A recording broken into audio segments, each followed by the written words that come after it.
Lorsque Jésus rencontre Pierre, il pose une question quelque temps plus tard. Il dit, au dire des hommes, qui suis-je? Moi, le Fils de l'homme. Pierre, qui était très bavard à l'époque, il est le premier à réagir quand Jésus dit, ok, vous, qui dites-vous que je suis? Pierre dit, tu es le Christ, tu es le Fils du Dieu vivant. Et tout d'un coup, Jésus lui dit, toi, tu es Simon Bar-Jonas. Maintenant, ton nom sera Pierre. Et il dit, tu es Pétros. Mais sur la révélation, la Pétra que tu as eue, je bâtirai mon église. Attendez, Jésus commence à montrer dès le début que si normalement tu le connais, tu devrais aussi découvrir qui tu es. Je vais vous expliquer pourquoi j'ai un problème ici. Parce que moi, je me rappelle que Pierre a dit, tu es le Christ. Et le Christ lui a dit que, ok, quand tu as vu le miroir, laisse-moi aussi te dire qui tu es. Tu es Pierre.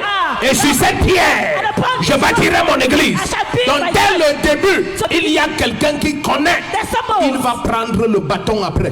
Mais comment Jean-Baptiste dit, tu es l'agneau de Dieu. C'est toi qui baptises d'Esprit Saint et de feu. Et l'agneau de Dieu ne lui a pas dit, toi, tu es l'Élie qui devait venir. Ça, c'est ma méditation. Devant Jésus-Christ qui va nous juger, je vous apporte dehors mes méditations. Et je vais te dire ce que Dieu m'a dit. Ta vie va... It will turn like this. Et je me suis rappelé que, mais, pourquoi il y a une différence? Parce que ce soit pour Jean-Baptiste ou pour Pierre, Jésus n'est pas encore mort. Il n'est pas encore ressuscité. Son né de nouveau. Vous savez qu'il y a des gens, quand ils préparent quelque chose contre vous, c'est en tenant compte aussi de ton caractère. Comme je la connais et comme je la connais. Donc c'est un projet fait à ta taille. Allons-y doucement.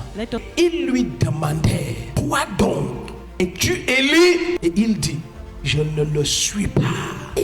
C'est ici qu'on a décidé sur sa tête. Quand vous causez avec les gens dont vous ne connaissez pas l'identité, ne vous pressez pas de parler. Un jour, j'ai prié pour un jeune cadre ingénieur d'une société de téléphonie mobile ici à Yaoundé. Il était très possédé. Et la dame qui parlait quand ce démon partait, elle a donné son nom, les détails, comment elle a détruit sa vie et tout. Et elle est partie. Je suis rentré voir ses parents, j'avais conduit vers lui. Je leur ai demandé que tout à l'heure, votre fils a été délivré. Mais l'esprit l'a raconté des choses que je ne comprenais pas. Les parents, le papa et la maman, ils disent que, prophète, quand l'enfant s'y était petit, lui-même ne peut pas connaître l'histoire. Et nous avions une voisine. Chaque fois qu'elle faisait la cuisine, elle venait toujours avec le repas. Et elle dit, je viens donner à mon mari. Et il n'avait même pas un an. Et nous on prenait. Elle dit donc, là pourquoi ce gars n'a jamais été marié? Pourquoi toute sa vie était comme ça? Elle avait épousé notre fils. Ce qui était anodin pour eux n'était pas anodin pour elle. Elle savait ce qu'elle faisait. Quand on envoie ce genre de personnalité, te demander qui es-tu? Si tu ne connais pas qui tu es, ne réponds pas. Parce que c'est la chaise de Moïse qui te pose la question. Ils sont assis sur la chaise de Moïse. Ils établissent des choses selon l'ordre de Moïse. Et ils te demandent, est-ce que tu as l'onction d'Élie? Est-ce que tu es capable de commander que le feu descende du ciel? Est-ce que tu es capable de détruire une armée de soldats? Jean-Baptiste dit, non. Pourtant Dieu avait dit, oui, il viendra avec l'esprit et la puissance. Mais Satan qui connaissait qui est venu, lui il a préparé l'onction de Jézabel. Parce que si l'onction d'Élie vient, il faut l'onction de Jézabel. Pendant que l'enfer préparait Hérodiade, parce que l'enfer connaissait qui est venu, celui-même qui est venu ne connaissait pas qui il est.